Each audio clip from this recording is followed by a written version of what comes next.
If the infinite consciousness is the cause of something else, then how can it be regarded as indescribable and incomparable?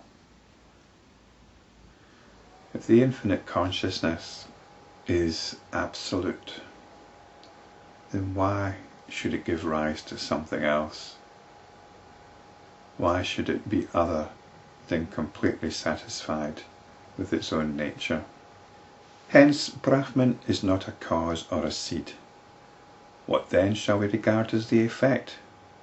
It is therefore inappropriate to associate the creation with Brahman and to associate the inert with the infinite consciousness. And this, the inert, is the notion of a material world. If there appears to be a world or ego sense, these are but just empty words meant to entertain. Words are about stories. We tell stories to each other, and some of these stories we make the assumption that they are descriptions of reality. But they're not. You cannot have descriptions of reality. Reality transcends all descriptions. There's nothing mystical about that. Reality is pure experiencing. The colour blue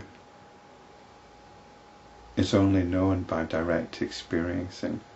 We can have all sorts of descriptions of it, but true realization of the colour blue comes only by direct experiencing of the colour blue. Everything else in terms of how it could be described, how it could be conceptualized, are stories about the colour blue. And that's just the colour blue. Everything is only known by direct experiencing. We make theories about what we're experiencing. We create stories about the experiencing. And what happens is these stories take us away from the experiencing. If you're a scientist, then the colour blue is a particular wavelength. And that's how you think of the colour blue. You think of it. If you're an artist, you'll see blue as part of a particular colour palette, which works well in certain circumstances, in certain combinations, and doesn't work well in other combinations, other circumstances. You've got certain feelings about the colour blue. Most of us have got certain feelings about the colour blue. It might be our favourite colour. It might be a calming colour. It might be a cold colour. It might be a masculine colour. But all these things are ideas and notions about the colour blue. They are not the direct experiencing of the colour blue. The colour blue is reality. Everything else is conceptualization, notions, empty words meant to entertain. In the same way, notions of I, notions of a world out there, are stories based on experiencing. They are not experiencing. Consciousness is not destroyed.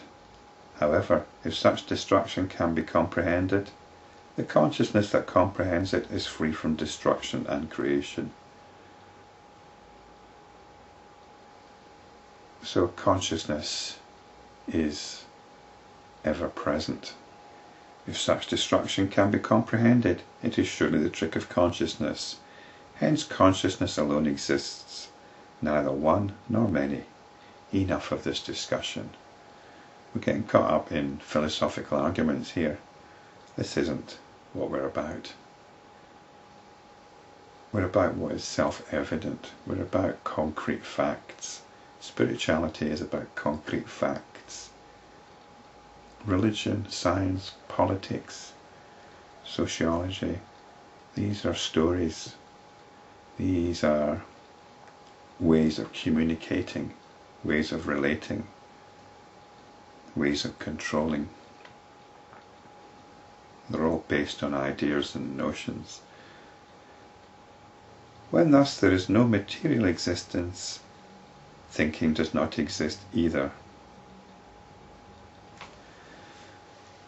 Well, clearly there's something called thinking going on. This is what causes all the problems. But what does it mean here?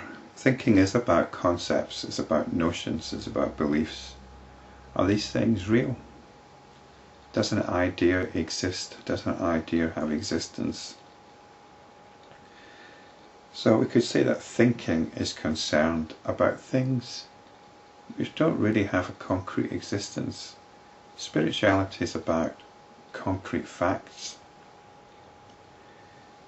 Spirituality is about what is. Thinking is about thoughts. When you think about things, you're replacing the direct experiencing with ideas about the direct experiencing.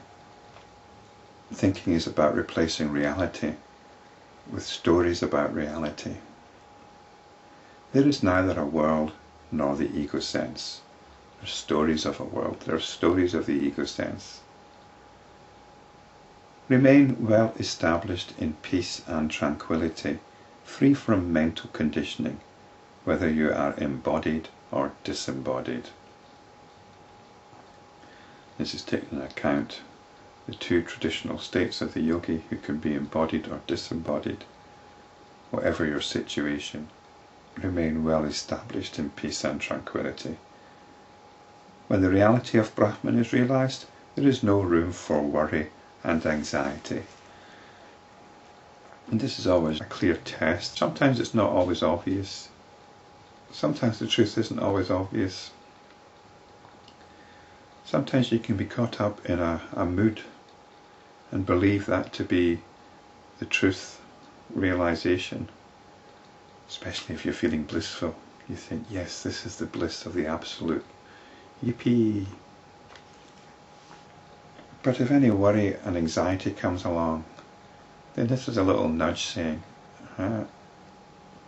turn the attention back on itself. I'm missing the point somewhere. I'm experiencing worry and anxiety. That means I'm identifying with something limited rather than identifying with the unlimited.